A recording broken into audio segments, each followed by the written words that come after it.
الحمد للہ رب العالمین والعاقبۃ للمتقین والصلاة والسلام علی سید الانبیاء والمرسلین اما بعد فاعوذ باللہ من الشیطان الرجیم بسم اللہ الرحمن الرحیم الصلاة والسلام علیک یا رسول اللہ وعلی آلک واصحابک یا حبیب اللہ۔ السلام علیکم ورحمۃ اللہ وبرکاتہ۔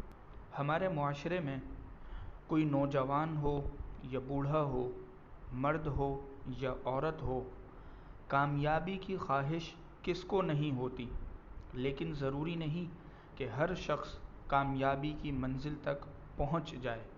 البتہ کچھ ایسی صفات ہیں جنہیں اپنا کر ہم کامیابی کی راہ پر چل سکتے ہیں۔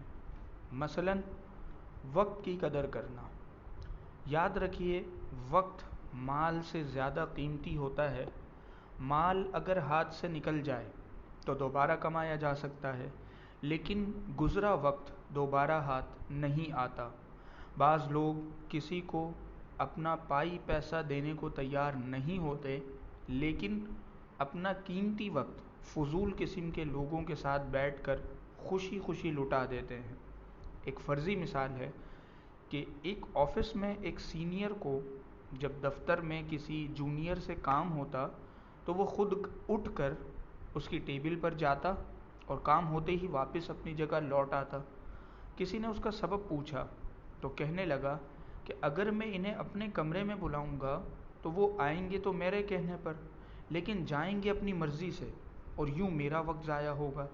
اسی لیے میں اپنا وقت بچانے کی خاطر خود ان کے پاس چلا جاتا ہوں اور کام ہوتے ہی واپس آ جاتا ہوں، لہٰذا میرا وقت بچ جاتا ہے۔ وقت کی قدر و قیمت پہچاننا چاہیے اور اپنے شب و روز کا ایک شیڈول بنانا چاہیے کہ جس میں صرف دنیاوی کام ہی نہ ہو، دینی کام بھی ہوں۔ مثلا اولا نمازیں ہوں، تلاوت قرآن ہو، دینی کتابوں کا مطالعہ بھی ہو، اور یاد رہے کہ گناہ کا کوئی کام ہمارے شیڈول میں نہیں ہونا چاہیے۔ پھر اسی شیڈول کے مطابق عمل کیجیے، کم وقت میں بہت سے کام نپٹ جائیں گے انشاءاللہ۔ نمبر 2، اپنا رویہ مثبت رکھیں۔ حالات کیسے ہی مایوس کن ہوں، کبھی بھی منفی قدم نہ اٹھائیں کہ کامیابی کا چشمہ ناکامی کے پہاڑوں سے بھی پھوٹ سکتا ہے۔ مثبت رویے کو اس مثال سے سمجھیں کہ انڈے، آلو اور چائے کی پتی، ان تینوں چیزوں کو الگ الگ پانیوں میں ابالا جائے تو انڈا اپنی نرمی چھوڑ کر سخت ہو جائے گا، آلو اپنی سختی چھوڑ کر نرم ہو جائے گا، جبکہ پانی میں جو پتی ڈالی گئی ہے وہ اپنا رنگ گھول کر اس پانی کو اپنے رنگ میں رنگ لے گی۔ تو مثبت رویے کی مثال اس چائے کی پتی سی ہے جو سختی کرنے پر اپنے ارد گرد کے ماحول کو بھی خوشگوار کر دیتی ہے۔ تو سوچئے کہ ہمیں کون سا رویہ اختیار کرنا چاہیے۔ نمبر 3، خود احتسابی۔ ہر شخص خوبیوں اور خامیوں کا مجموعہ ہوتا ہے۔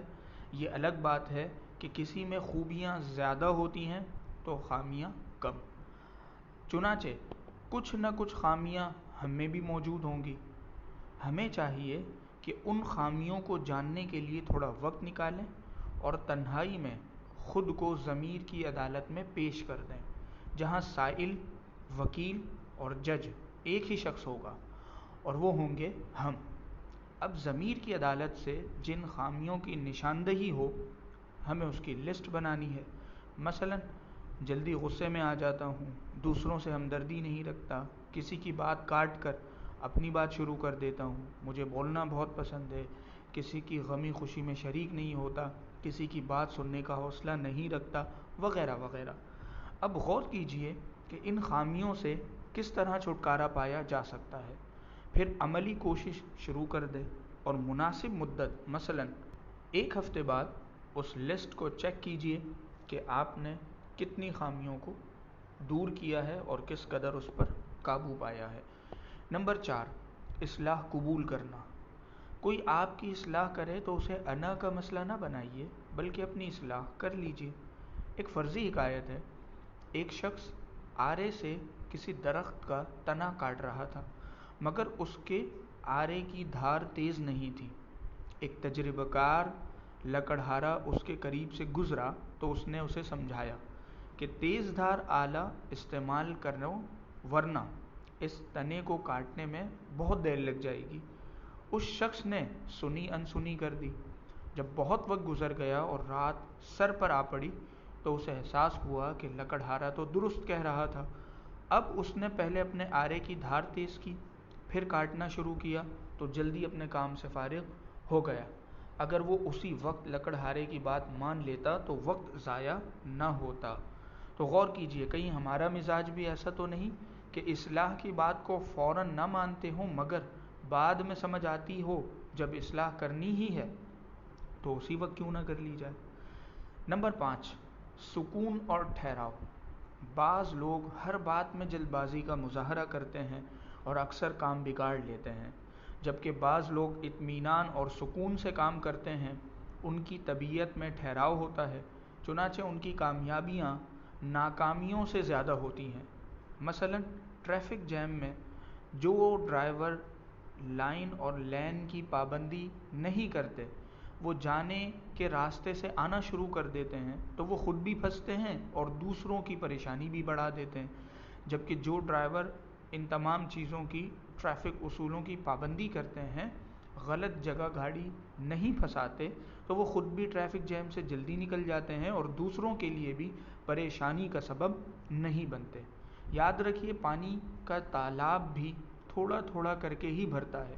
ہر کام چٹکی بجاتے ہی ہو جائے، اس کی خواہش تو کی جا سکتی ہے، مگر عملاً ایسا ممکن نہیں ہے۔ اللہ کریم ہمیں ان باتوں پر عمل کی توفیق عطا فرمائے۔ آمین بجاہ النبی الامین، وآخر دعوانا ان الحمد للہ رب العالمین۔